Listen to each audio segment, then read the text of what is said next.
And I've never seen it as a collection. That's so fucking weird. Mm. It's so interesting now. Because why haven't I seen it as a collection when she clearly gets all these books, reads them, keeps them, and has them on Sure. a shelf? She displays them as if she's Retro Book Ireland. That could be her Instagram handle if she ever starts an Yeah, Instagram, let's like go. mine. Bring it on in. So, like, that's I can fucking just mad. imagine your granny being like, the fucking Instagram algorithm is shit. Imagine. Oh, imagine.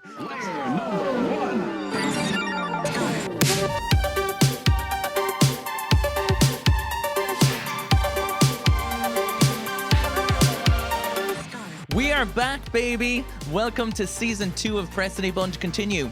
My name is Keith, the man who at the tender age of 12 has stripped all of his Sims in the nude, locked them out of the house and left the oven on for a hot, steamy time. And I'm joined by my brother from another mother, Nisha, the cutie whose love for the new Lindsay Lohan Christmas movie is questionable, to say the least.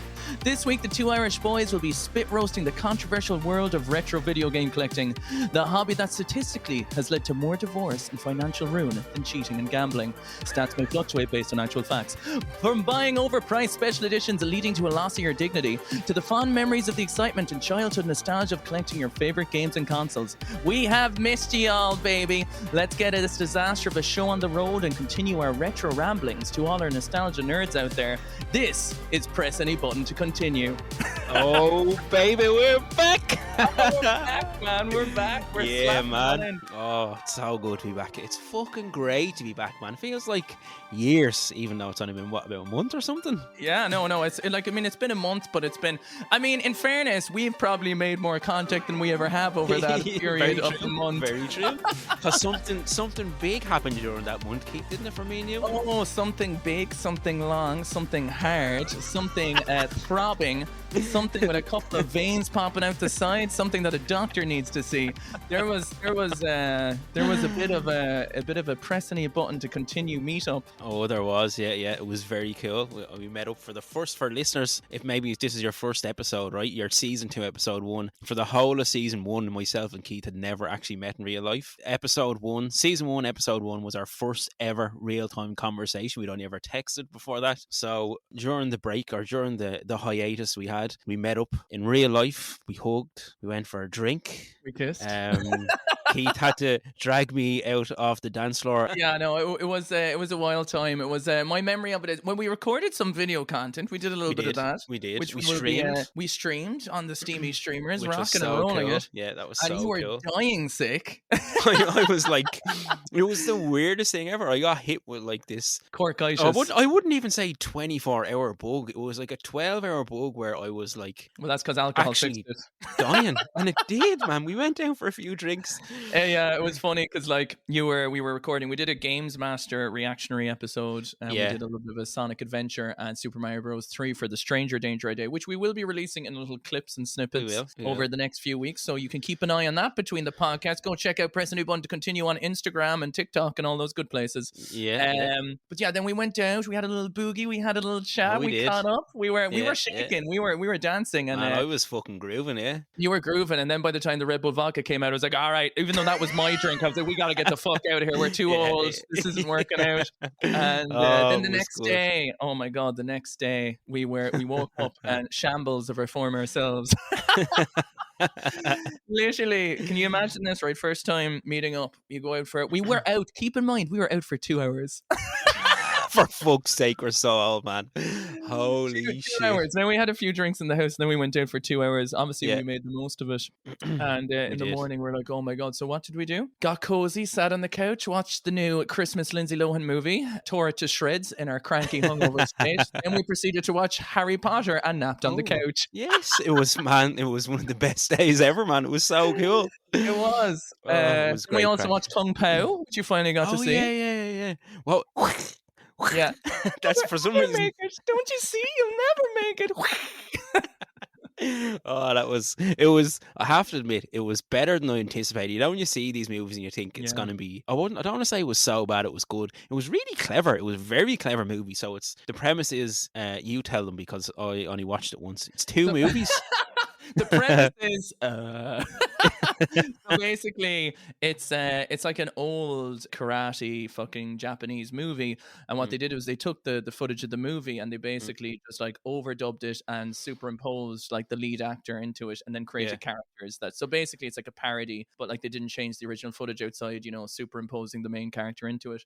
yeah. And like, I mean, to describe the movie past that is nonsense. Something about something about tonguey. There's a guy with tongue in his mouth. There's a lot of Yeah. fighting. There's a part where Matrix is a cow. Oh yeah, shit! I Um, forgot about the cow. yeah, that's a lot of nuts. There's Oh a lot yeah. of there's a lot of things. If you've seen Kung Pao, you know what I'm talking about. Yeah, yeah, yeah. Yeah, and it was a good old time. We had a nice meetup. We did. We got to chat about season 2, what we want to do, how we want Mm. to move forward, and it just brought our bond. If it could get any better or any closer, it brought us that bit closer. Yeah, If that's possible, some would say it brought us too close. might have. I'm It might thinking have. about the time where we decided to light some candles, Oh pour yeah. some red wine, and watch our favorite music scene selections from La La Land.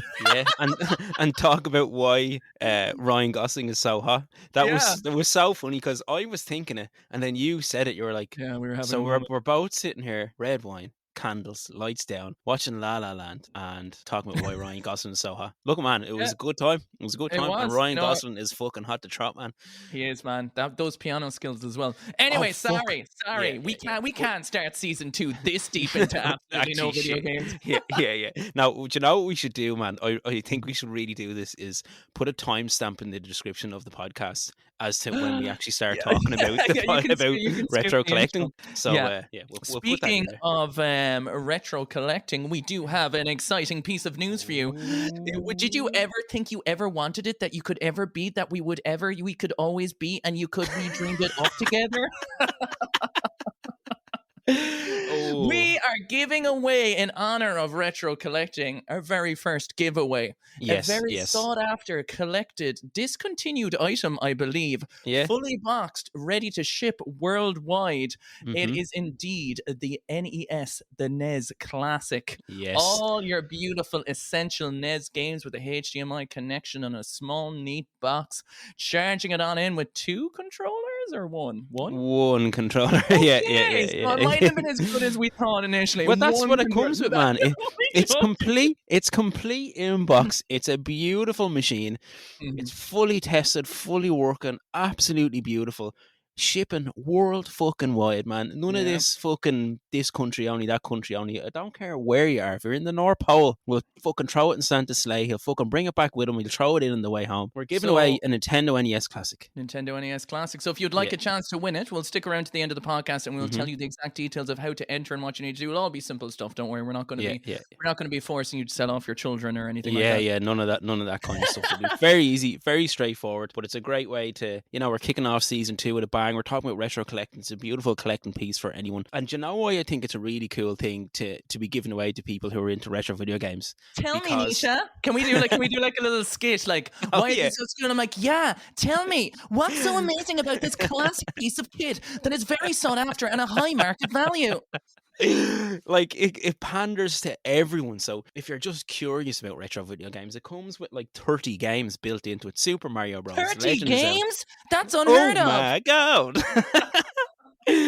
Yeah. Oh, it's a cool machine. It's a very cool machine. And like, do you remember, right? We'll get into retro collecting, right? Mhm. Do you remember when the NES Classic or the NES Mini was announced and it came out and you could not get this fucking thing anywhere, man? Now, I know Nintendo is notorious for holding back on their numbers, making people wait, making them want items, and Terrible consumer practices, yes. yeah. So Looking it's at like, you, Mario 3D All Stars. oh yeah, that was very. And then they discontinued that, didn't they? Like, you can't After even a get while. it digitally. Like, you can't get it Oh, physically or what? digitally anymore. Yeah, they Why? took it off the store. They were That's like, you can only crazy. have this to March to up the demand for it. And was like, Right. buy it or else kind of thing, which is really shady. Yeah, like I remember when the NES Mini came out, man, you could not get them. I was trying everywhere, and it took months and months for me to get one. So, but again, I think it's a cool machine because there's really expensive games on it that you wouldn't like. You know, Sure. you if you wanted to play them, And on if the you original controller too. yeah, true. It has the original controller, it's the original size and stuff. But the games, right? The games that are on this, yeah. So there's some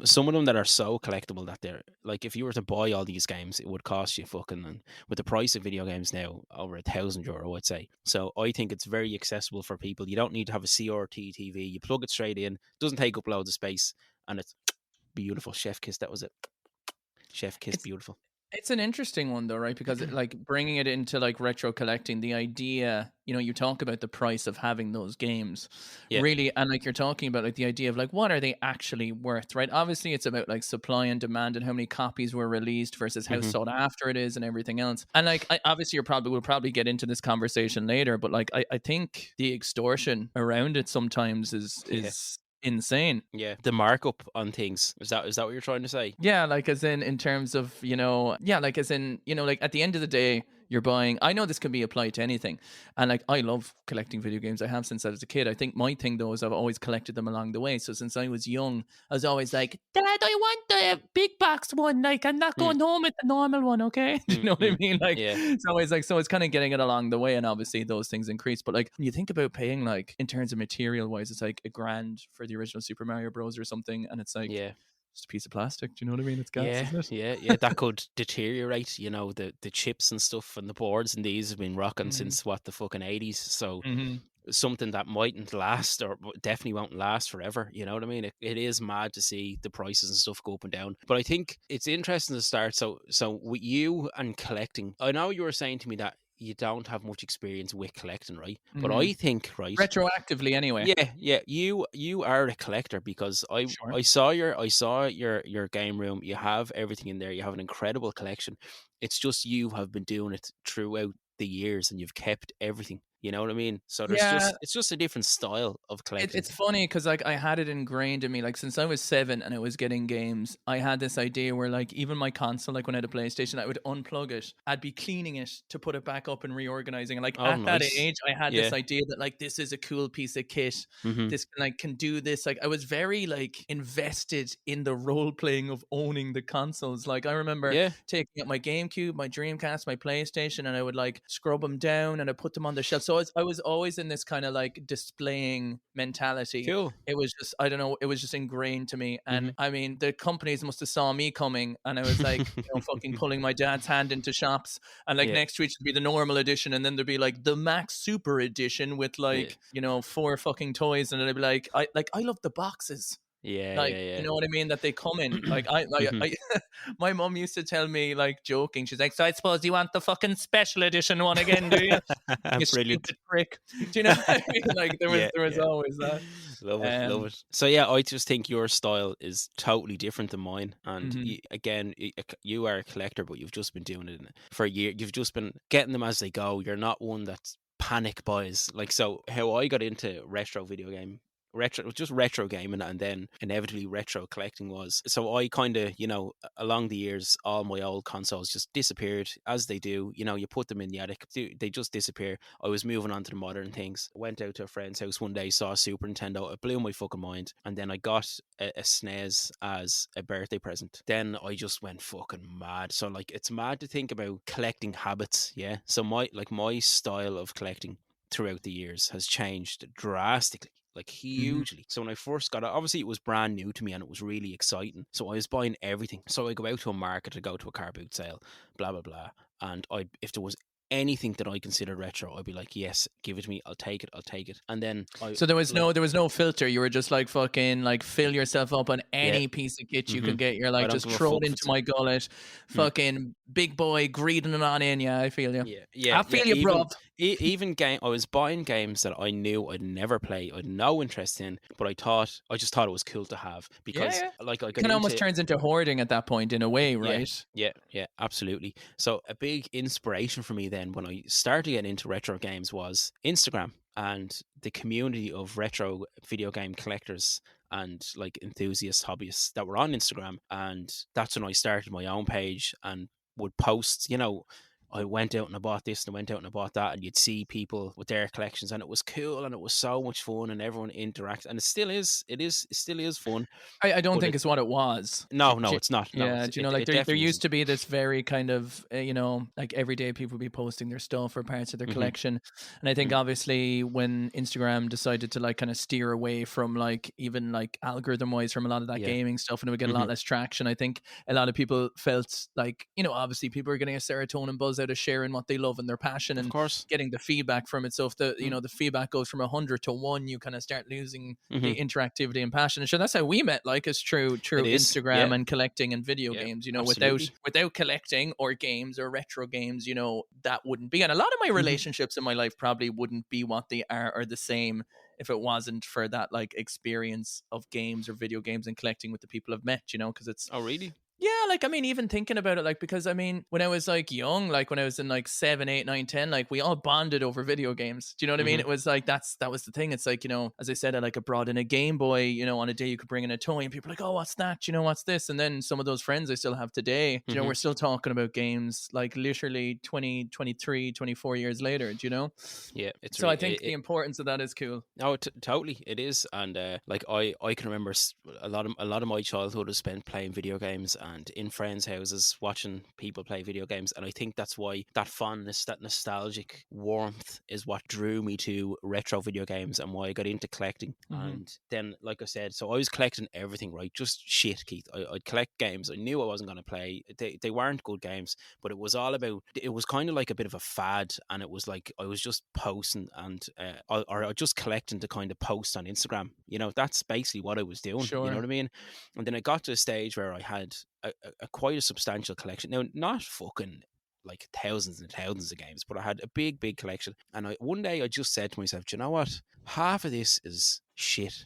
Well, not shit, but to me, half of this is Yeah, yeah, stuff yeah, that yeah. I'm It's like not going to play. I don't want to it's have. just sitting in boxes in Yeah. a corner, Mm. like taking up space at that Yeah. point, like Yeah. just clutter. Yeah. Yeah, basically. So I traded and sold like about half of my collection off, I'd say. Now, I do regret a couple of things I got rid of, but it is what it is. Some Hmm. things you let go, and that's what it is. But As I told you, man, giving away that fucking PSP to CX with all those like, and oh yeah, yeah. they were even in there. Like I basically brought in like my PSP when I was like in my early 20s. Like, oh, this would be a great 100 quid to go out drinking with now. Like to Hmm. drink, to Yeah, fucking drink, I man. Like know, I fuck's know, sake, I know. because I didn't use it at the time. I didn't care, and I literally when I brought it, my buddy brought it in, and they were actually said like, we've never seen a PSP collection this pristine before. Like the games are all immaculate. There's like the PSP's immaculate. Mhm. I was like, yeah. It's like we'll give you 100 quid for the PSP and the 10 games, and it's like, oh, fucking hell. You know what I mean? It's like, why? Yeah. Oh, fuck's sake! And Yeah, then literally 3 hours later, that money was gone. So gone. Yeah, I know. It's crazy, isn't it? it's There youth, is. man. You go through Yeah, phases, yeah. and I True, think this is true. what you're talking about too, where sometimes you're like. You go through the phase of wanting it all, and then you kind of like reevaluate your life a Hmm. bit and what do you Hmm. need. And then Yeah. I was at the other end of the spectrum. There was like, do I even care about video games anymore? I'm just going Mm. out. Yeah. But Oh, yeah, so totally. you got to the point where you were like selling half of it or kind of Yeah, moving on so to the I parts you kind wanted. of I culled half of it basically, yeah, and then I Mhm. decided that I'm only gonna buy a game if I know I'm gonna play it and play it to completion. Like I want to finish that game. I want to get the good use out of that game, and or buy games that I had as a child. So Mhm. games that I had when I was younger that I want to relive those memories, replay those games, and just because there's a fondness and a Sure. nostalgic kind of tie to them. So it went from at the start I'd buy everything, then Mhm. halfway, like a couple of years down the line, because I've been kind of into it for about 8 years now, 8 or 9 years. About a couple of years in, I kind of just was like, fuck this, and I got rid of everything. And then the last couple of years, I've literally been buying only a couple of games a year. Like I'm talking 2, 3, maybe 4 games Sure. a year max, but they're all like really fucking good games that I'd Mhm. enjoy. And then like some like I at the moment I'm like, okay, I only want to buy boxed games. I Sure. don't Complete necessarily. in box with the manual, like that Yeah, kind of way, yeah, yeah? yeah. I don't. CIB, as they like to call it. Yes. I do enjoy SIB. CIB games. Sib. I do enjoy Sib games, but so like I do enjoy, but they Yes, don't Sibby, have to Sibby, be. Sibby. They don't have to be pristine. Here now, this is a weird collecting thing for me, right? I'll be interested to see what you think because I know, like you said, you were cleaning your consoles and you keep everything immaculate. I enjoy a good beat up box, a box that has a bit of wear and tear, has a bit of character. You can see it's been used, you can see it's been loved. And the Yeah. one thing I fucking love about box games, man, is when Mm. you get a box game and it has like an X rental store sticker on it, Sure, like a sure, Blockbuster sticker on it, or an sure. Extra Vision or Advanced Vision. That to me is like, that's the fucking cherry on the cake. I Hmm. love it. I love when games have that. Something with like That a bit of style. character, right? So like Yeah. basically what you're talking about there is something that almost has like a time capsule effect of its history, of Mm-hmm. where it's been, what it was Mm-hmm. doing. It was in a rental copy, you almost have like this previous owner's effect to it, or it's Mm. kind of beat up and shabby. It's like, it's like something that has character, as you said. It's like something that my mum Yeah. would, describe a family member, sure, he's character, he's fine with his teeth dangling out of his face and he's stinking. Do you know what I mean? Yeah, yeah, Like yeah. something that's honking on in there, Mm-hmm. which is Yeah. nice. I understand that. I think there's like, for me, the like collecting or the having what I have and not giving it away. The way you were talking about, for you, it's about like, if you're going to play the kind of shit out of the game, if you're going to Mm-hmm. get value out of using it.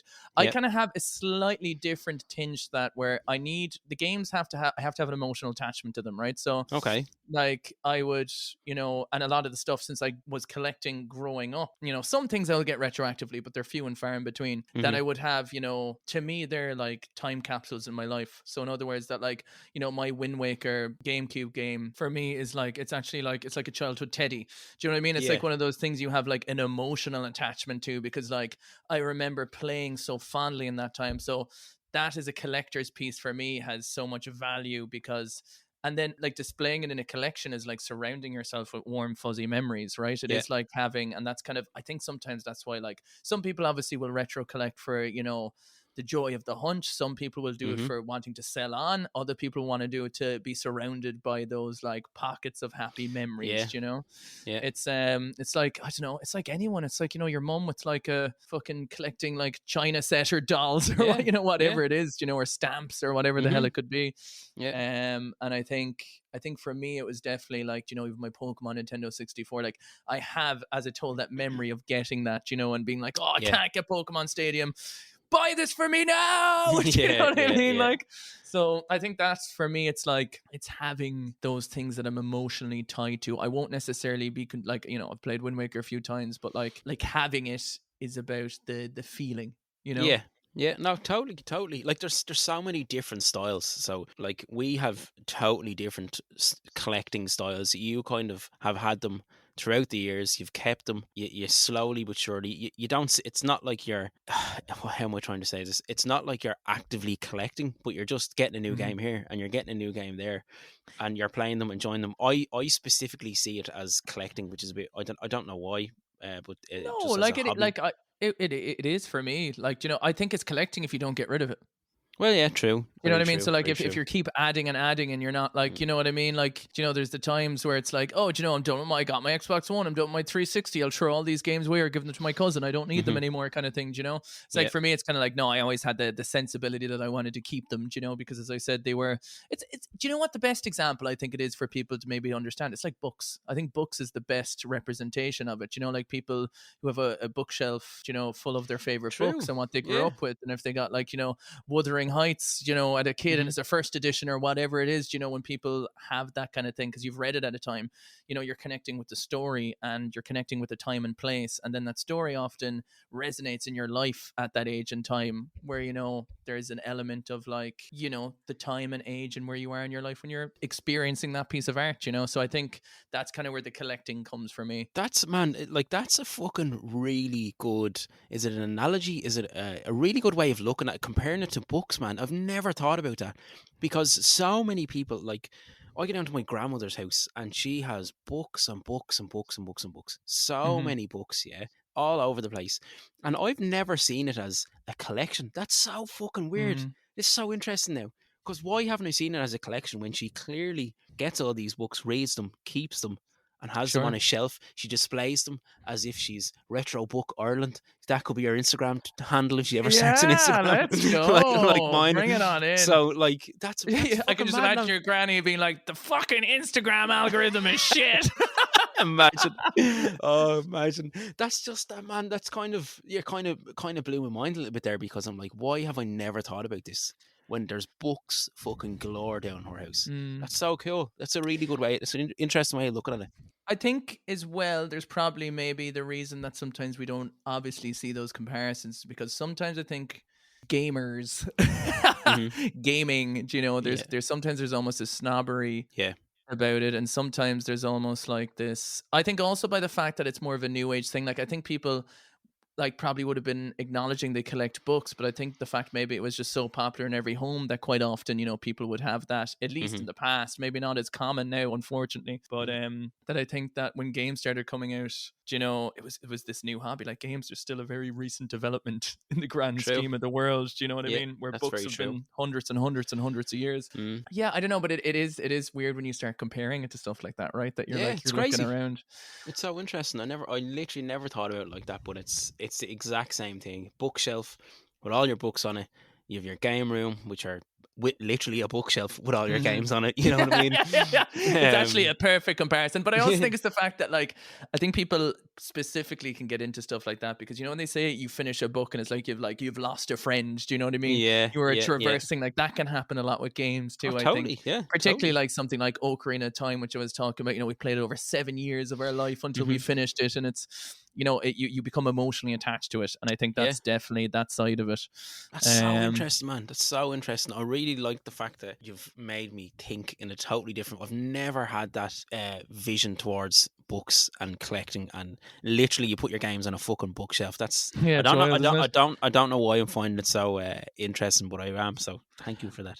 No, geez, not at all. I think it's also like as well, you know, people get hardbacks, people get steel tins. You know, it's Yeah, yeah. almost like there's so many different correlations with that, I think. So right, so we've talked about our collecting habits. You kind of have done it gradually throughout the years. I started about 8 years ago. Went mad at the start. You know, I was really into Lost your Instagram fucking and mind. the You were like a community. crack whore. You were I on the was. you were literally on the street, leg spread behind the ears, tainty lainty little ass hairs fluttering in the wind, being like shoving his cart in there, and you were ready to Shoving go. his card. You were these were the dark years. This was you. They This were, was your yeah. side street hustles. Yeah, yeah, it was crazy. It was a crazy time. I went mad for so many years. Like it was, I loved it. I still do, but I've kind of quieted down, and a lot of that has to do with the price of retro video games. So Mm, it's a bit of a taboo subject now, retro video game collection. I think because the prices have totally skyrocketed in the last kind of since actually when I started collecting. I think they were on the way up, mhm. and it's crazy. Like I saw a post, it was like a memory post on Instagram from a few years ago, and I had gone to. I remember specifically, I went to Blackrock Market in Dublin, and there was a guy who used to have a stall there, and he used to buy or used to collect video games. And he was just selling them off, and I remember I got like there's the Metroid games for the GameCube. I got Yes. like the two of them. Is there a A cup. trilogy for that, by the way? I don't Or know. is it I don't two? know. Because I like after the first game, it gets a bit hazy for me. Yeah, I'm not sure on the GameCube. I'm not sure, but I bought a couple of games and it came to like €27. And when I looked at it there the other day, I reckon that €27 would be about maybe 200, 250, like Mm, crazy the amount. The prices have gone through the roof, and I think now obviously because a lot of people got into it because when people got to a certain age, they wanted that nostalgia. They were out working, they had the money to buy the games and play the games they didn't have the money to buy and play when they were kids, and it became very, very popular. So the prices inevitably have gone really, really high. Now I feel like some people like kind of jump head first into it, go mad, and then they're like after a while they kind of lose interest. You know what I mean? It's just a yeah, bit of a fad. it's a little kind of like there's a little element of like addiction to it. You know what I mean? Where you're Hmm. like you find something, you kind of get a buzz out of it, and then you're like, oh, I want to get this one and this one, Hmm. and then you're kind of left with all the shit. As you know, kind of maybe a little bit like your story in a sense, where you're just like, oh, well, now I have loads of shit that I don't even know if I want anymore. Yeah, But it does become obscene. You know, there is like yeah. obscene elements of it. You know. It is, especially when games. Now, with anything, there's going to be very rare items, and those rare items, because they're so rare, are going to cost a lot of money, like hundreds of thousands, millions in some cases. So people would get into collecting, and it got really popular. And then people would talk about video games, and they'd be like, "Oh, I have this game, I have that game," and then they check eBay, and someone could list right a standard copy of Super Mario Bros. That say would sell for €20 right on the NES, Hmm. just a card. If you check eBay now, there's a listing for one of them for like €2,000 right now for no reason other than someone's chancing their arm, Sure. and then someone will see that and think this game is worth €2,000. What the fuck am I doing here? Yeah. And I think that caused also like the huge influx of collectors and how popular it got, especially on Instagram and YouTube. YouTube, it was fucking huge for the retro gaming community.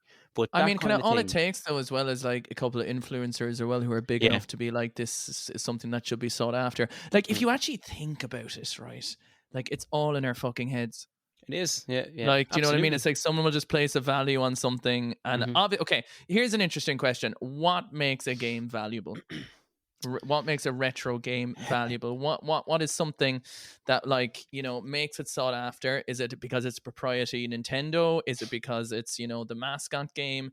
Is it Hmm. because that there was some wrong copies of the disc made with some different cover on it?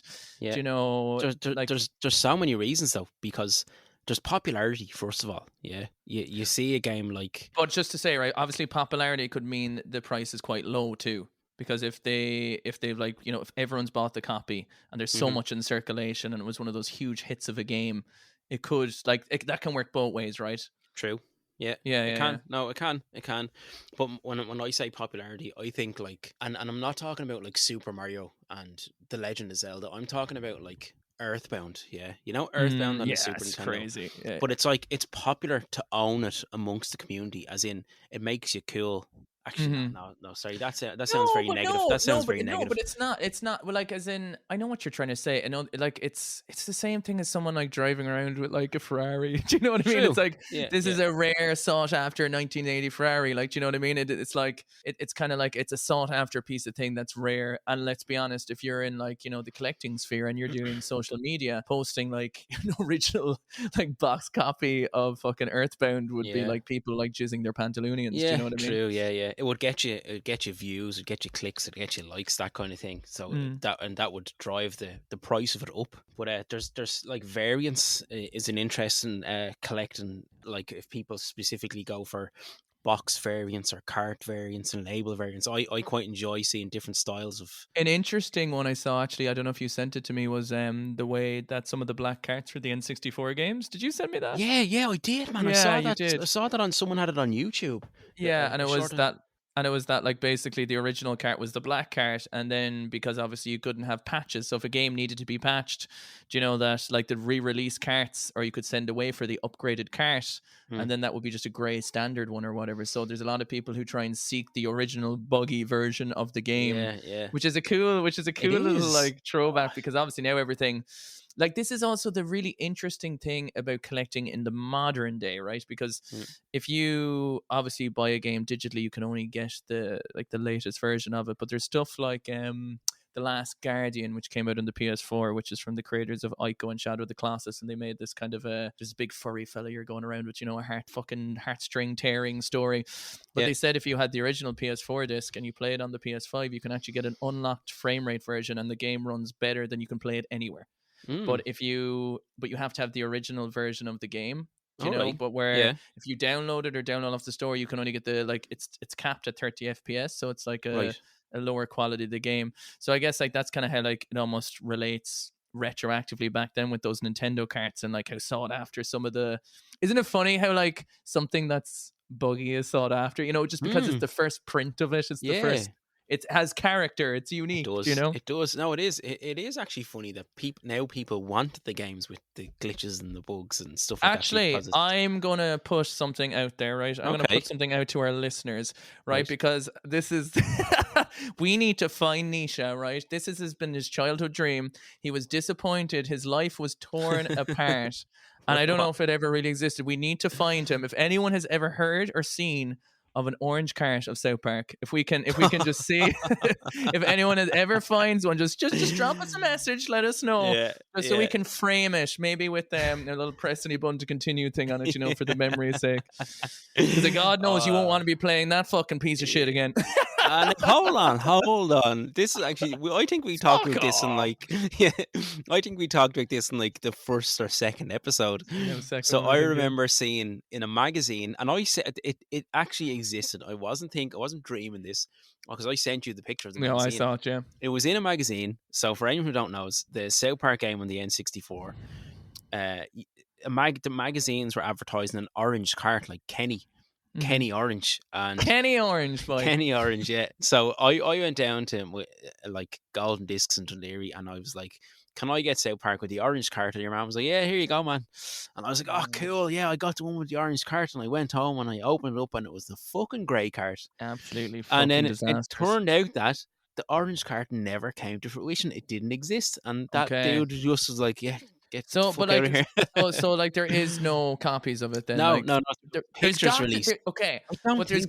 there's got to be at least a proto fucking type of it. If they had the Oh, gall to put it in a magazine, yeah. there has to be someone. Who was the people who made that game? Do you know? I can't remember. Yeah. Like there's got to be somewhere in that company lying around the prototype of that card. Because if you think about it, could you they would have imagine? obviously been testing and play testing the game. Some of them, there must be one out there. It has to exist. Oh God, there might be. Speaking of crazy rare collector's items, and we touched on it before, is that hybrid of PlayStation and Nintendo. Do you know Yeah, that? that was crazy. Was there like a couple of them? Like, is there like 5 of them or one of them, or what's the It's so story? strange. Like, you wonder how they even fucking exist, or like how Mm. someone even owns one. But I guess people who were, you know, at the time, like the funny thing is about stuff like that is like, sure, no one gives a fuck about this. You know, just throw it in the corner somewhere in the factory, and then someone just probably takes it home one day and finds out they have this like crazy rare piece of kit. Oh, it's mad, isn't it? It's such a cool. It's a really cool looking thing. Like that story of how Nintendo and PlayStation were creating this console, and basically Nintendo created the PlayStation. The console, they inadvertently created it by fucking over PlayStation and going with Philips and creating like the Philips CDI and then the Philips, the Chrome and Oh my the god, those GameCube and Zelda stuff. games for the Philips CDI. You've seen them. They I are. have, yeah. Link is like, oh my god, Zelda! Yeah. And Zelda's like, get away from me, you fucking pervert! Yeah, And they're all like so moving weird. in this like disgusting animations in the games, and you're playing the game with like a Sky Digital remote, and you're like, Oh, it's crazy, man. It's crazy. Yeah, that's just. I think it's an interesting story. I know I was talking before about that book I was reading, Console Wars, and I'm still kind of just tipping away at it very slowly. But I'm at it. I just read a part, and they were talking about how the guy from PlayStation was sitting there during, like, say, an E3 or whatever, and he was sitting there all happy as Larry. He was waiting for Nintendo to say, right, we're announcing a partnership with PlayStation. We're doing this, right? So he was sitting there, front row. Everyone was around. They were waiting to fucking get this. He was waiting for everyone to be like, turn to him, be like, oh, amazing, this is. And Nintendo got up and were like, so we're delighted to announce a partnership with Philips. And apparently your man was like, what the fuck? that's And insane. everyone turned around and were like, the reporters were like, what the fuck? That's a villain origin story right Yeah, there. it is. That's how someone turns into like fucking Sony man or something. Yeah, it's Sony man. Yeah, it's a really cool story. But oh man, I'm getting man. Do you know what? I was like, I know I've been talking about like retro collecting as an episode, and I've so much stuff in my head that I feel like I'm not Bring getting it it out out. to me. I'm not getting it out the way I want. Bring it out. Let me tease it out, man. I'm gonna Right, gonna right, slither so- out like a snake charmer, right? You're gonna start wiggling around. You just gotta loosen them lips, baby. Right. I'm going to go over a few key points of retro video Do. game collecting because I don't want to forget anything, right? So we went over how we started. You've kind of, throughout your lifetime, you've been collecting gradually. I got into it about 8 years ago, and I've been kind of, my styles of collecting has changed since then, but I'm still actively, I love retro video games. I collect them basically just a different rate. your thing now is like you need to kind of have either something like that you like and enjoy, or something like Secret Mana where you played and then you loved it so much you went out and got it as a result of that. Do you know what I mean? So you need to enjoy it, you need to love it. It can't just be some random game you're never going to play.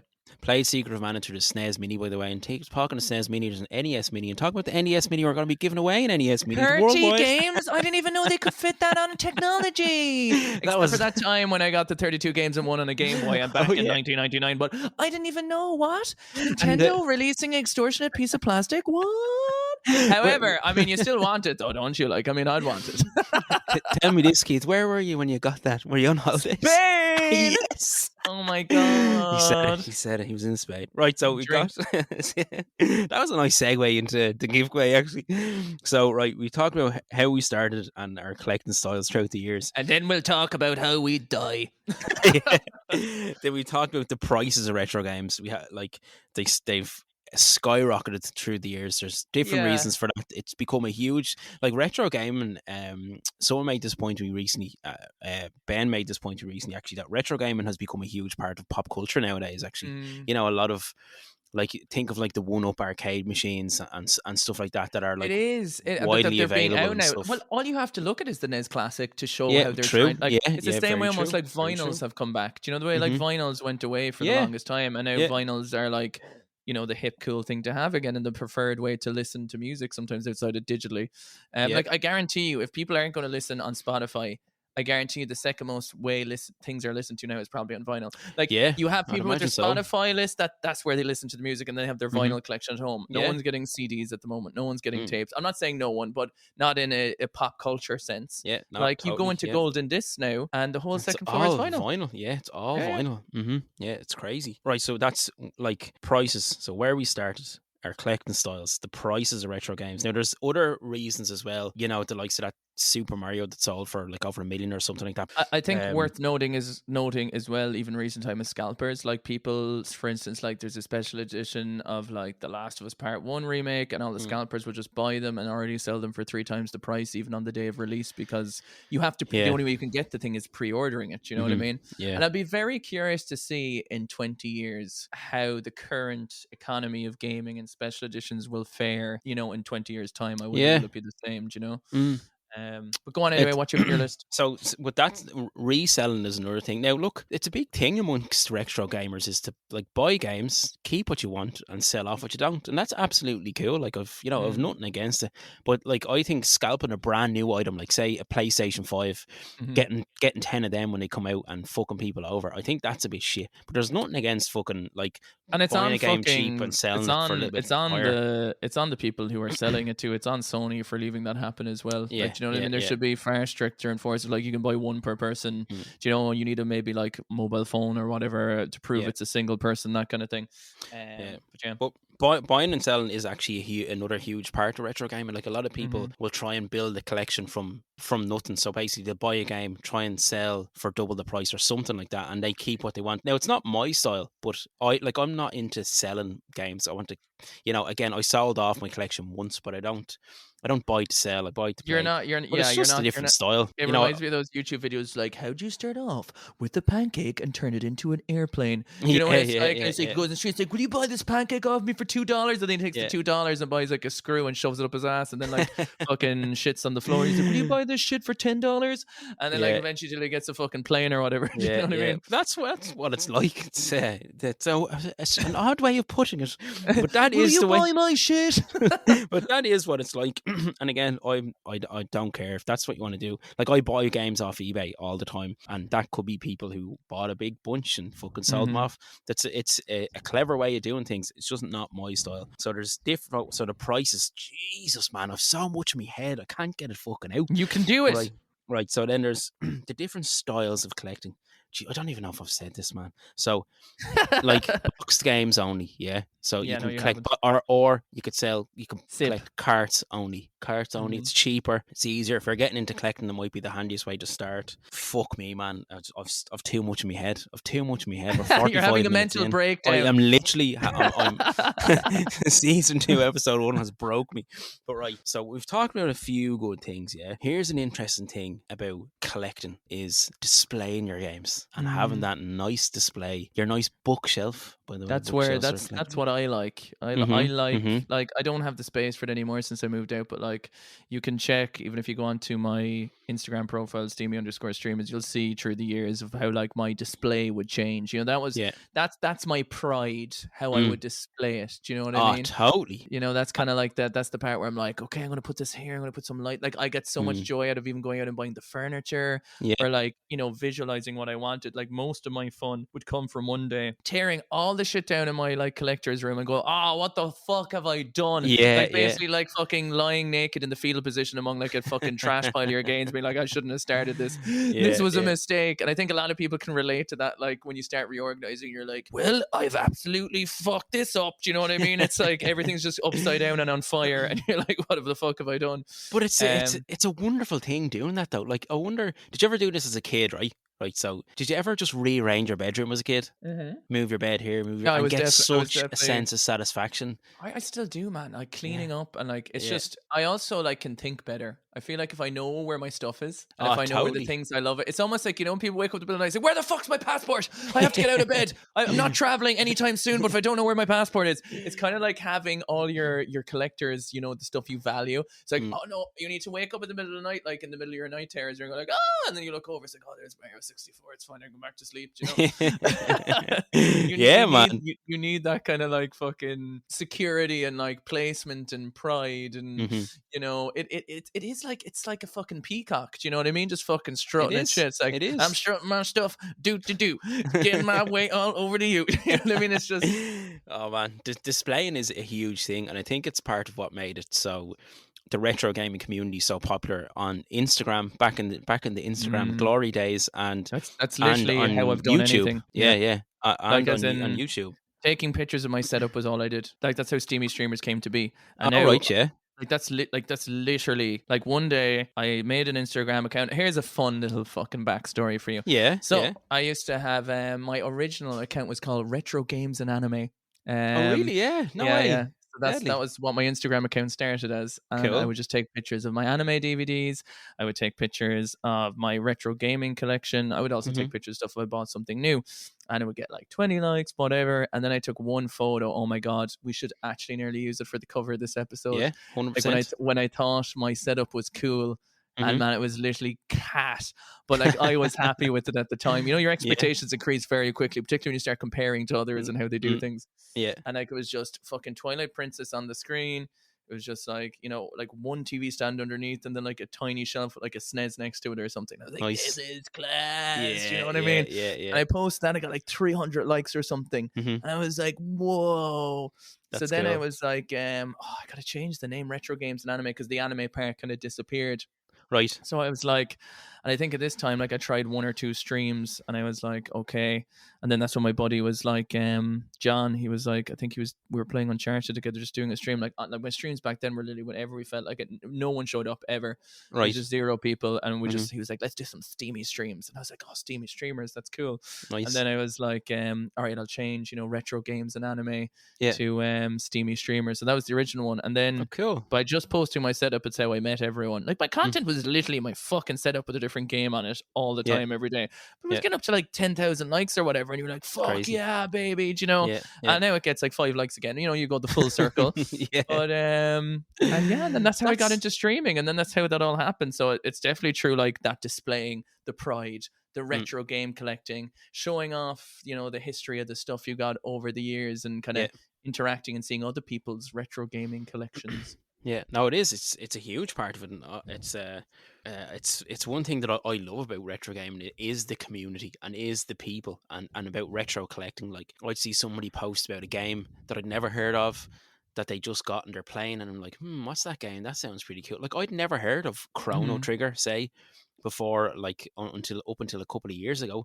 Seeing all these people post about it, talk about it, playing it, and then I'm like, I have to play this game. Now, talking about prices, for me personally, Chrono Trigger is way out of my price range. I couldn't afford to play it, so I had to emulate it.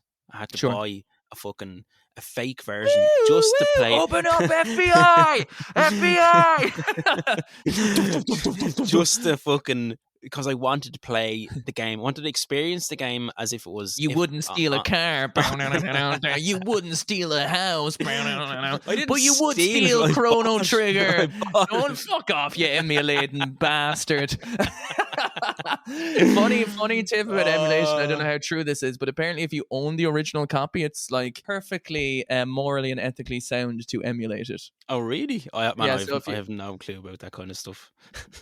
No, it's absolutely fucking fine. Everyone and their fucking granny's dick emulate shit off their PC, man. No, like, I bought a fake cart. A reproduction cart. And you can't go back now. Just fucking take the court and go in there, but you'll be fine. This is another thing that I will be fucking shunned by the elitists. You will in your fucking hole. Oh, you played a reproduction cart on a fucking flat screen TV. Sure, isn't that fucking great? Isn't that great? So don't you want that filtering system? Don't you want to say something like that?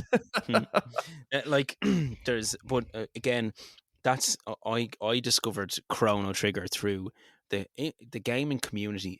I had never heard of it before. it's passing by. It was through Instagram and say watching people on YouTube and stuff like that. Like I remember when I when I first got into collecting, man, and I was so serious about building this huge collection because I follow people online on Instagram and stuff, and I love them. And then there's a guy who has a YouTube channel, and it's called Nintendo Collecting. He's one of my favorite channels, and it was the first kind of YouTuber, Instagram person that I really started following and enjoying their content. It was the first person because he had a retro collecting tips series, right? It was called Collecting Tips 101, and he literally did 101 videos, 101 YouTube videos of different collecting tips, how to start collecting, all these different tips of ways to collect. Like this series, like I've watched every 101 of those videos like several times each. I fucking just I adore. They're just so cool, really nice. Just a really nice kind of genuine dude who's into collecting video games and wanted to kind of talk about collecting and stuff like that. And it's again, I'm bringing it back to the community, and it's such a huge part of retro video game collecting. And again, like you said, like we wouldn't have met each other. This podcast wouldn't be a thing if it wasn't for Instagram and video games and retro video games. So it's just, I know I'm rambling because my brain is fucking. No, you're My good. You're brain good. is on fire because of so many points that I want to talk. I think we'll definitely have to revisit video game collecting at some point. No, we because, have plenty of time. Keep going. Keep going. What else you got on your list? Right, so here's something, right? So we've talked about a good bit there. We're nearly at an hour now. We've talked about a good bit of collecting and our thoughts on it, right? Here's something for you. If someone was to come up to you now and say, I'm thinking about getting into retro video games, do you have any advice? Where do I start? What do I do? I think the What would you say? question, even if they ask you, is kind of almost weird to me because it's like, Right. I think there's an element of like, I'm thinking of getting into, I'm thinking of getting into retro video games, or I'm thinking of getting into retro video game collecting? Actually. Because I think sometimes, when you're talking about those videos, I'm not talking about this person, I don't know what the videos are like, but what came into my head, tips on how to collect retro video games. My thought sometimes that is like, there is no like, do it, like sometimes it's almost like, this is how you do it. And it's like, there's like, no, there's no way of doing it. Do like, unless you're trying to literally just make a profit, like there's no way of doing it. If someone goes into a secondhand video game shop and they see a game they hadn't seen in 20 years when they're a kid, like, oh, class, and they buy it for 20 quid, and that starts their retro video game collecting, they're doing it because they have a joy of it. They're doing it because it means something to them, and they're doing it because it's like, that game was a passion of theirs. Do you know what I mean? Yeah. So I think I think it almost kind of has to be like part of the passion of, firstly, you like games, right? Yeah, true. Like, of course you can do it from a scientific point of view. Like, if you just like, if people just like having things and they want to have rare things, I guess that's fine. But I mean, if you're someone who is into the art, history, preservation, and passion of video games, and it's something that you want to have surrounded because, as you said, you have like a connection with that, then it should be kind of whatever makes you happy. I don't think anyone should be able to say like, oh, your collection shit, you don't have this, and it's like, no, these are the games that are something to me. Like, at the end of the day, we only place the value on it. All these pieces of plastics and discs are worthless. The game itself isn't worthless, but the medium that it's on is placed in value by us. Do you know what I mean? And anything, obviously there's supply and demand and all that stuff, but at the end of the day, like, I'm still happy. As I said, I want something on my shelf, but I'm still happy to play it the easiest way I can. So I know I'm different to you in that way. So you were playing Resi 4 recently, and I was playing Resi 4 recently. I have a PS2. I have Resi 4 in a Steel Tin edition on the PS2, and I want it on my wall, but I want to play it on my Series X digitally because that's quick and easy for me, right?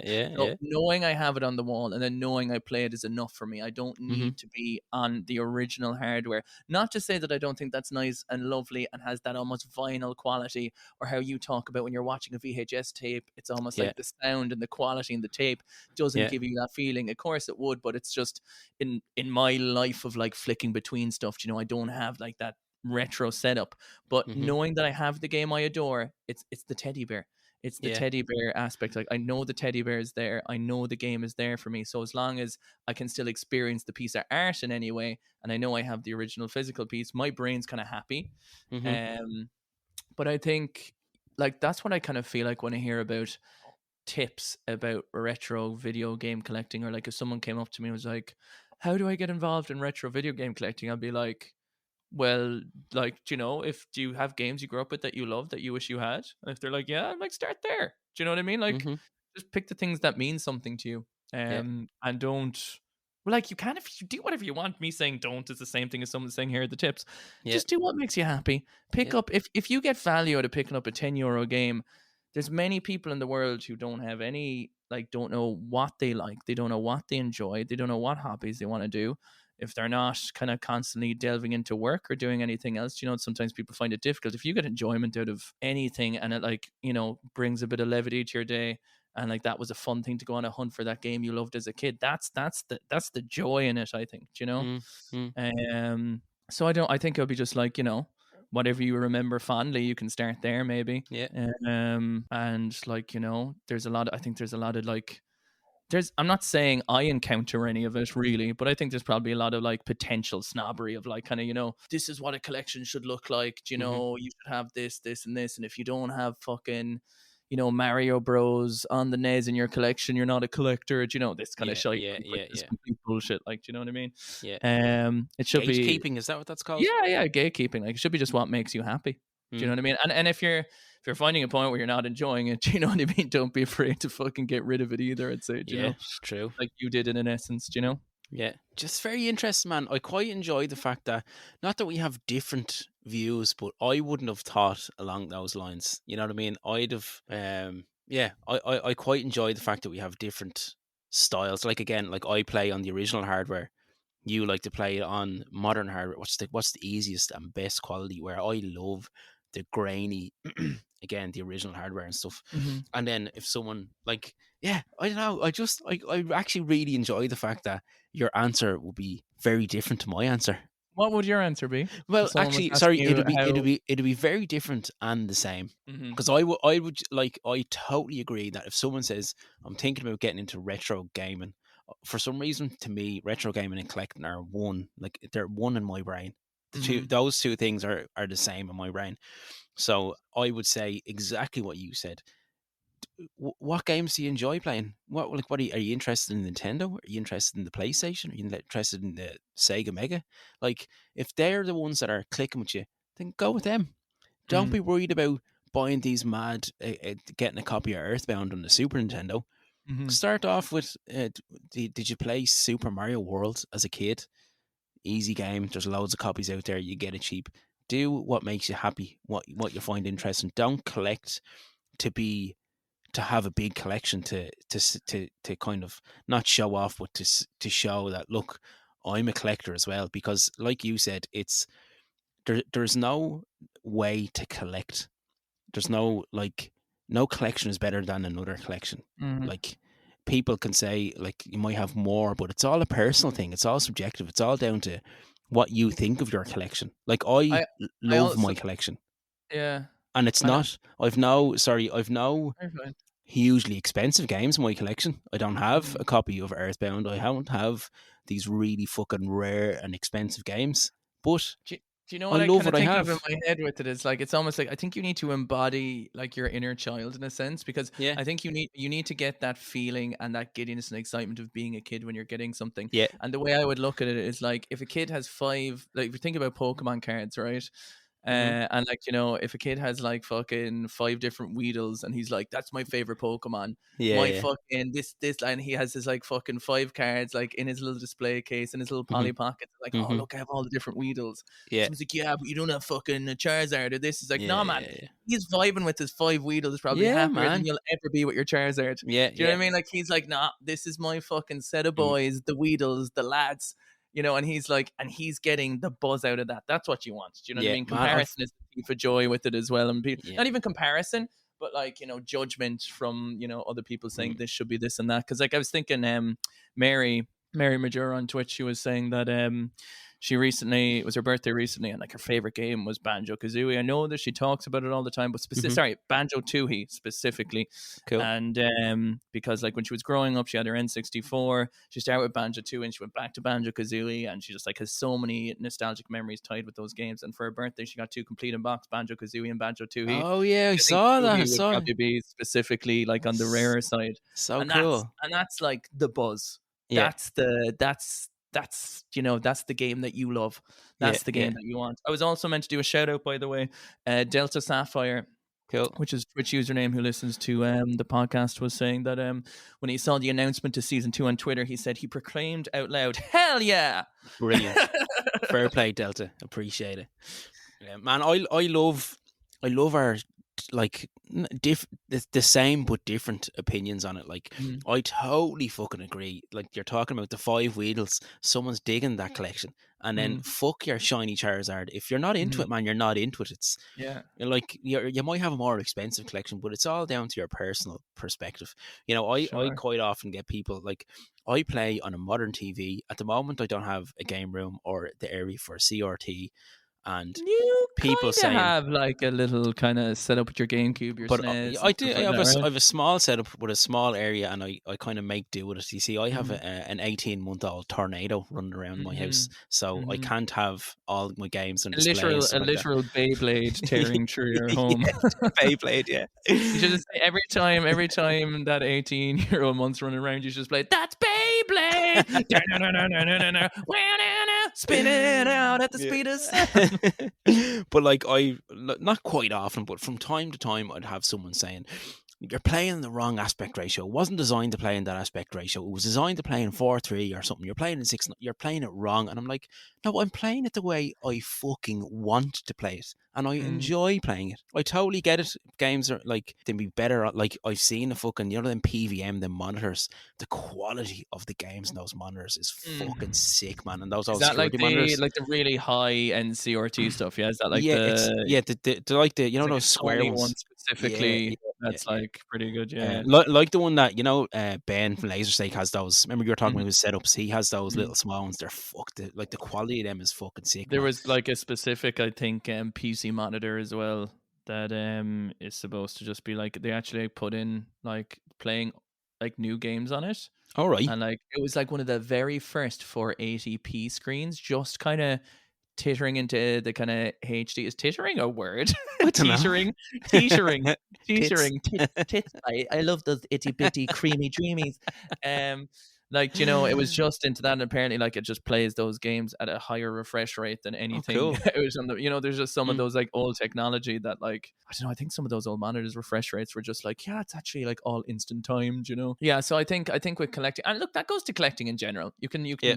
get rid of the video game part of that if you want and apply that same kind of, just get what you like. I think Yeah. at the end of the day, you really got to Collect it your imagine way. yourself as a kid and just like, if this is Mm. like, yeah, I love having this. Do you know what I mean? Yeah. Like, Yeah. and you're looking at it and you're like, oh, that's so cool. Like, I'm so in, Yeah. like, and you're playing it and you're being transported either back to a different time, or maybe, like we plan to do an episode at some point of playing retro games for the first time, that you Yeah. never played before, and Mhm. you're experiencing that, and then you want like Secret of Mana with you wanted to go Yeah. back and get it. Yeah, But like also, I want to say that, like, I'm not fucking shitting on people with huge collections, because, again, like, I have a pretty, like, I do have a big enough collection, right? mm, And I love seeing people's huge collections. I like seeing people who enjoy collecting just to collect. oh, People might 100%. complain about a shelf collector, but that's their style. That's what they Yeah, want. yeah, yeah, yeah. Like the part, like me playing on a fucking flat screen TV. It's how I collect. It's my Mm. style. Yeah, I don't shit on this person for collecting. It's all No, I you don't think do. I don't think Whatever makes you happy. Like you said, you collect your way. If you yeah, want to I collect don't think there was 100 any copies, do it. suggestion that there was a wrong or right way of doing it. I think what Yeah. we were saying is the idea of when people, as you said, like gatekeep it, that's when it Yes. becomes like, that's what we're talking. We're not talking Hmm. about someone who wants to, as I say, get 100 copies of fucking The Last of Us, aka Yeah. me.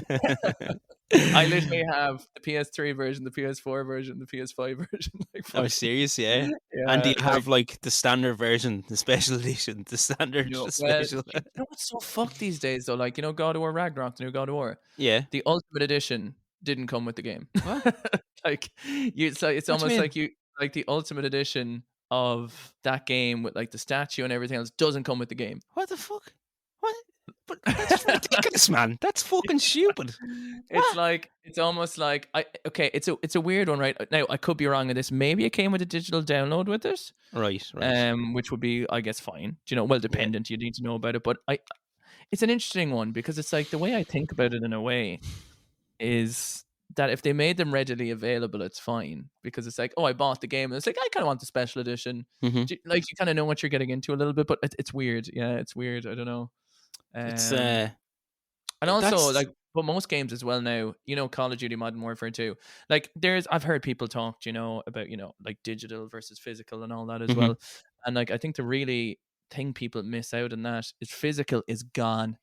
Like, it doesn't matter if you think it's not. Like, what I'm trying to say is, if I buy the new Call of Duty, there's nothing on the disc. Like, what there's nothing on the new Call of Duty game. Has nothing on the disc.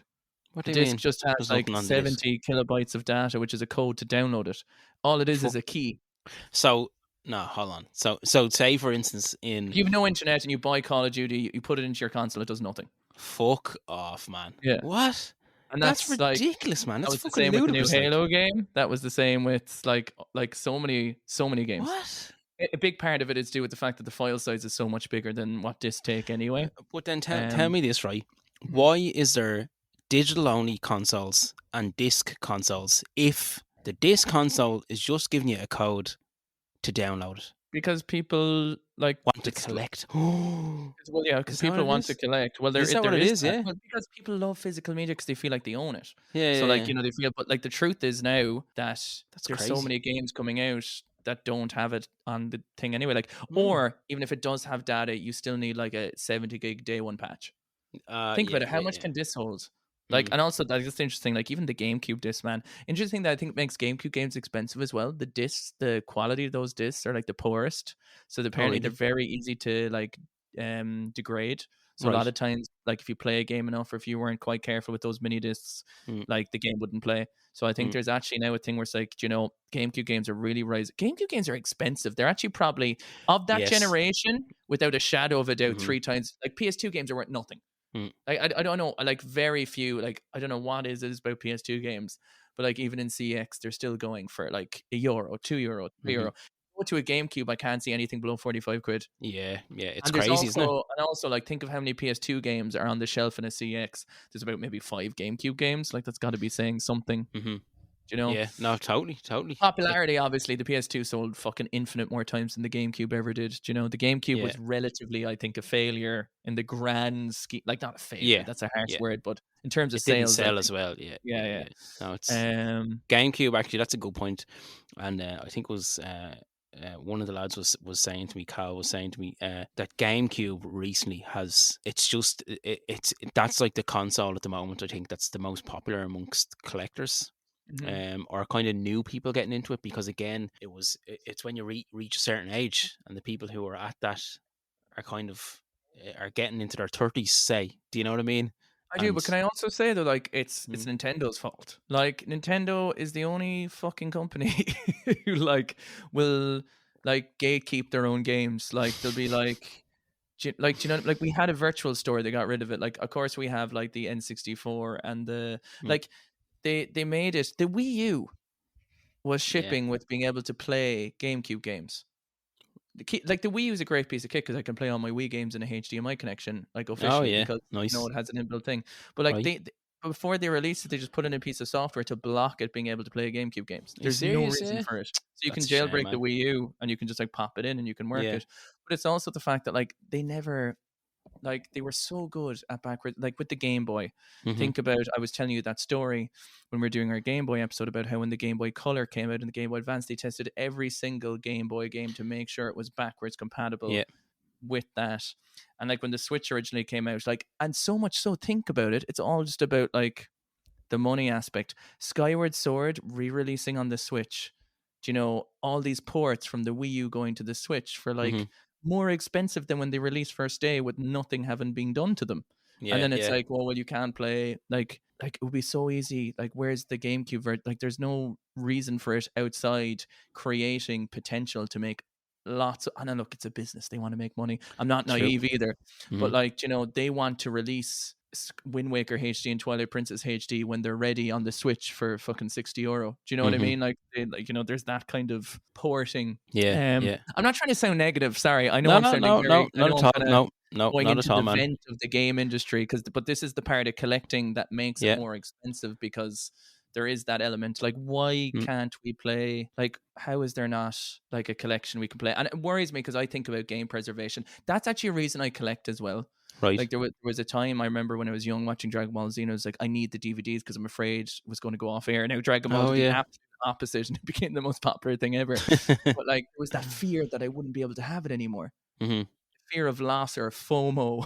Do you know? It's FOMO, like yeah. yeah. So it's like I need to have that. And now your GameCube collection, when you think about it, Mm. and N64 and the rest. Like, well, actually, no, N64 and having the emulation, even on the Switch, that's not a good emulation. But It's interesting, and I don't think it's a negative, man, because I think we're trying to discuss such a broad subject in what, a fucking hour and 10 minutes. Mhm. You know what I mean? We can only talk about X amount, so it's so interesting. Like, I love the subject of retro collecting. That's why I kept saying, like, my brain is on fire because I'm trying to think of all these points and all these games and everything like that. But yeah, it's just I just want to say I love collecting retro video games as well.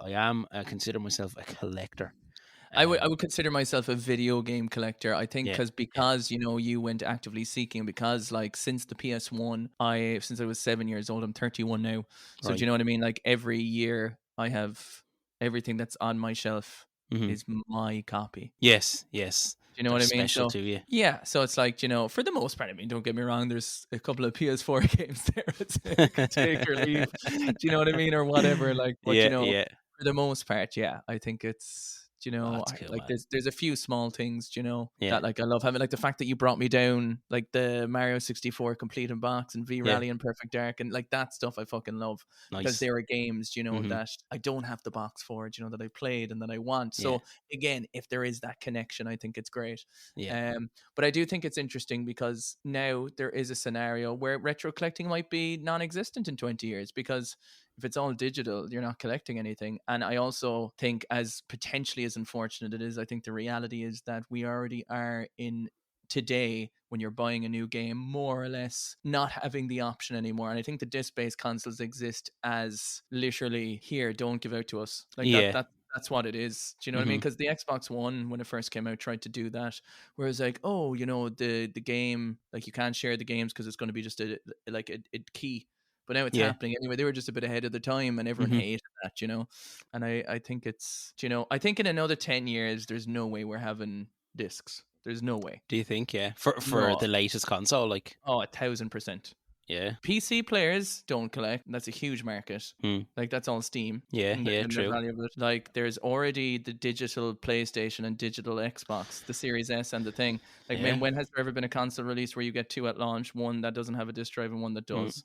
And So I then the imagine Switch, you can get all the games online on the Switch Switch, is can't kind you? of you can. Switch is kind of interesting because I guess their games are so, like, I mean, look at the new Pokemon, but like they're on a little memory card essentially, so they're Yeah. on an SD card. Mm. But I can't imagine, like, maybe the next console generation, maybe. I guarantee you the next like, because when you really sit down, you were at my house the other day Yeah. when you were calling over, and I showed you the Series X, and I was showing you the quick resume Oh and Game God, Pass. it's so good. And that's all Good because Lord. they're digital. Like, Yeah, yeah, true, you can't true. have 5 discs in there and have the luxury of like fucking, not like in the old days, the CD changers in the Mhm. cars, and it Mhm. would always get jammed, like, "Wah, wah, wah, wah," and it's like Yeah. fucking the car exploding.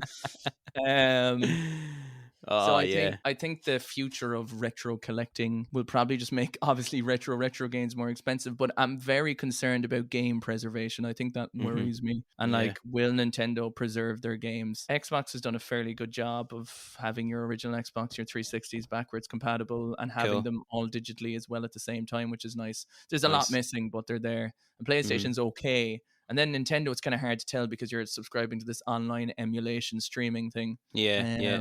And I mean, even Netflix has games now. Do you know Does Netflix? it? Have you Yeah. seen them? Yeah. No. If you go on your TV, you can connect your phone and you can play like trivia games. They're getting into the All gaming thing right. now. But That's like it's mad, isn't it? like if you said Game Pass 10 years ago, people would be like, "Fuck off! There's no way I'm getting into that." Yeah, yeah. Do you know? And And here we are. it's, oh man, like when you show me, like, again, I fucking was playing like the original GameCube, the original NES, the original SNES. I love all these original consoles from the 80s and 90s and 2000s.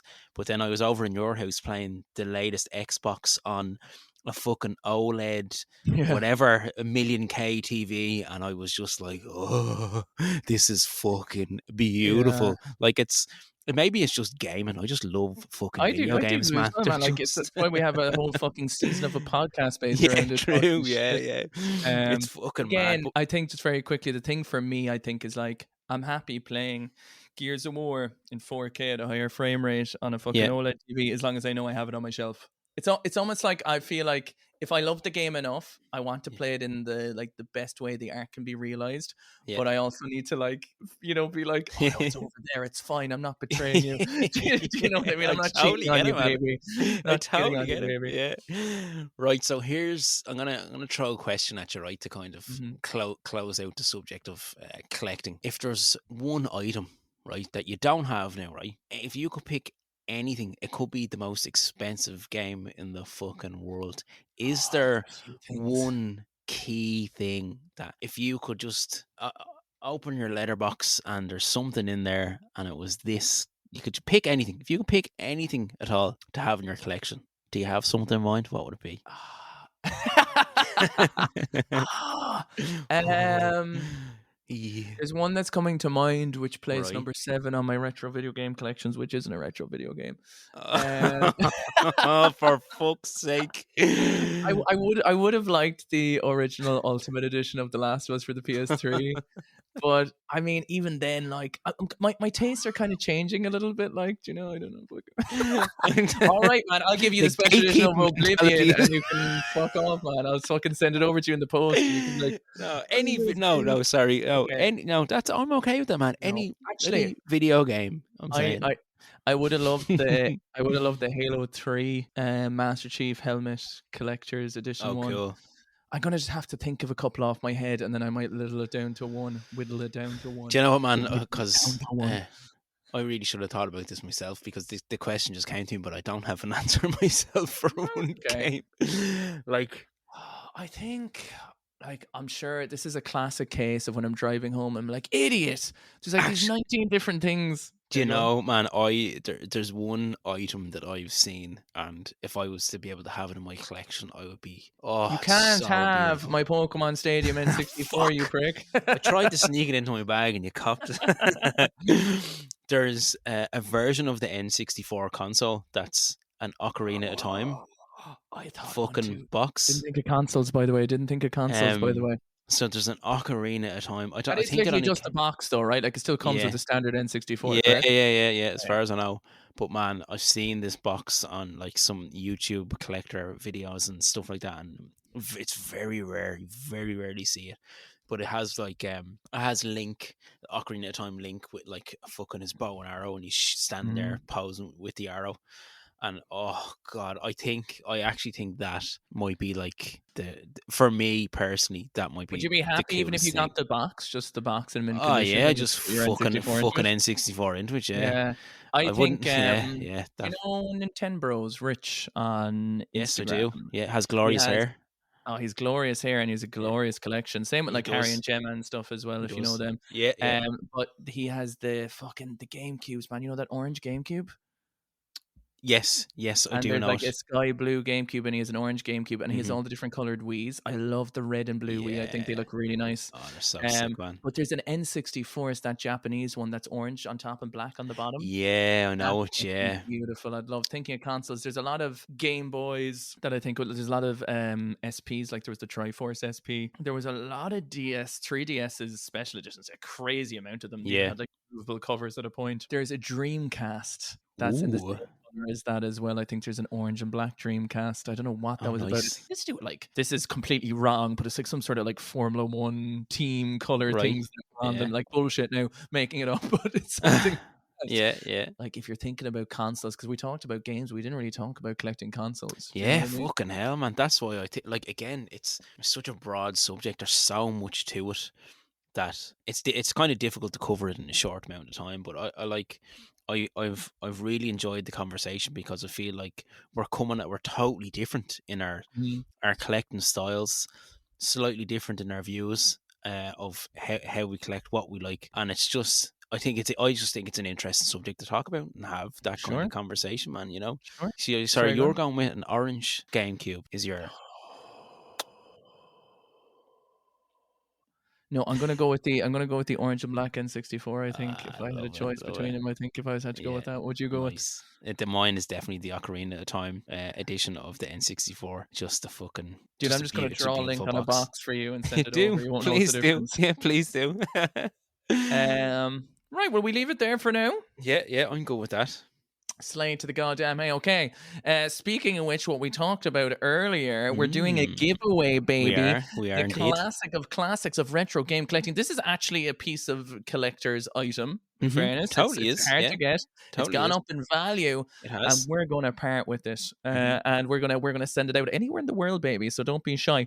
So essentially, we're going to be leaving a. What was our question? The question is, what is the first video game you remember playing? What is the Okay, so first video game you remember playing? what is the first video game you remember playing? There is no best answers type of thing. This is No. going to be done completely random, right? The only thing we will say, if you can, you don't have to, but in terms of being able to contact, if you're comfortable and you want to leave like your Instagram handle or your Twitter handle, if you feel like it, you can, purely just so we can contact you if when we put your name into a random generator or whatever. But what you got to do is you just gotta comment. That's all you got to do. You got to comment. And if you On enjoy the Spotify. podcast on On Spotify, Spotify. yes, Yeah, where yeah. you are listening to right now as normal underneath. Or And if you Apple. enjoy the podcast or Apple, if you're listening on Apple, we will check as well. We did recently just put our podcast on Apple. Yeah.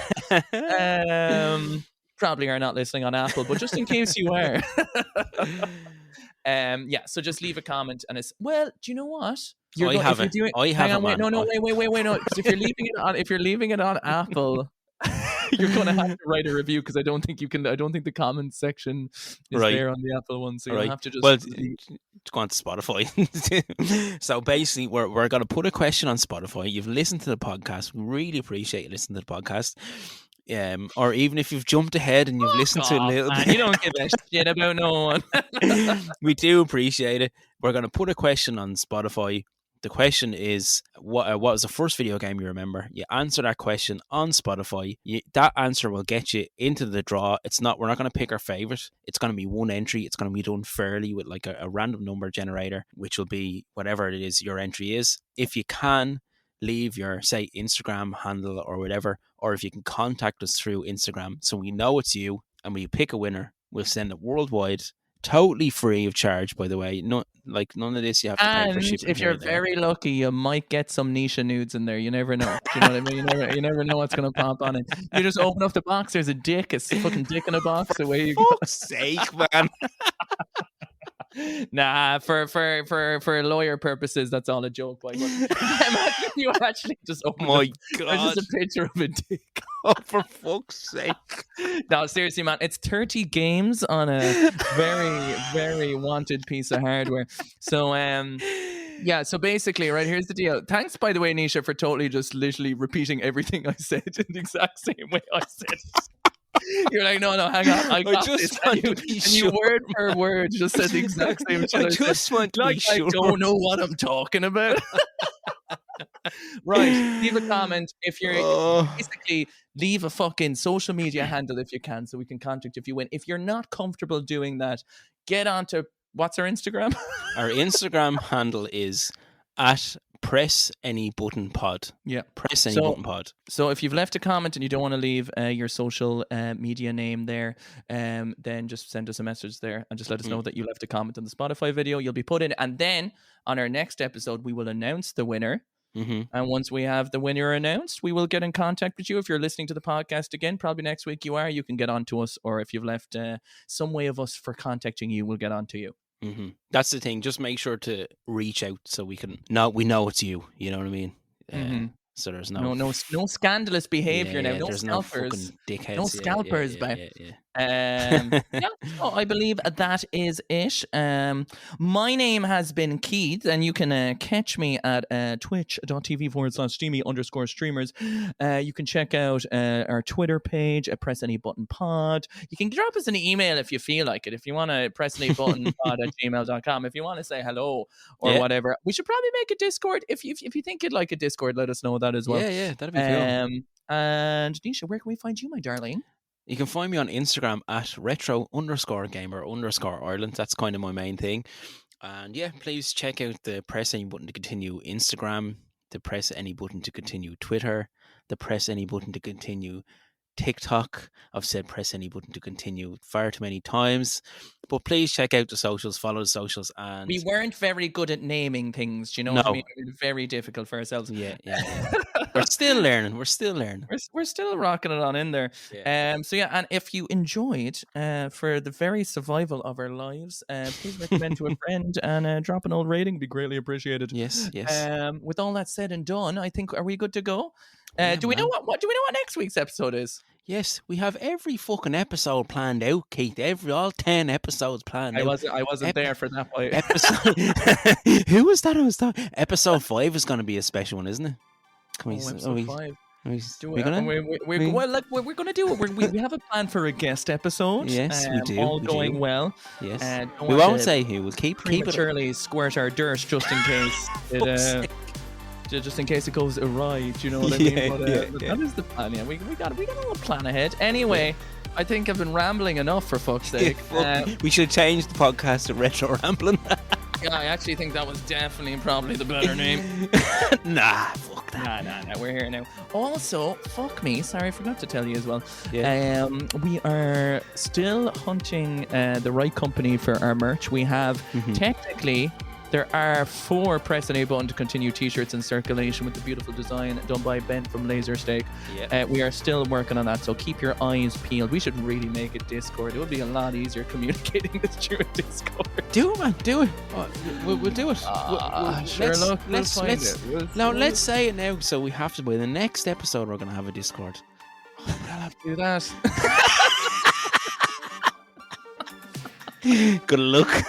Good luck. Bye. I'll talk to you later. Bye.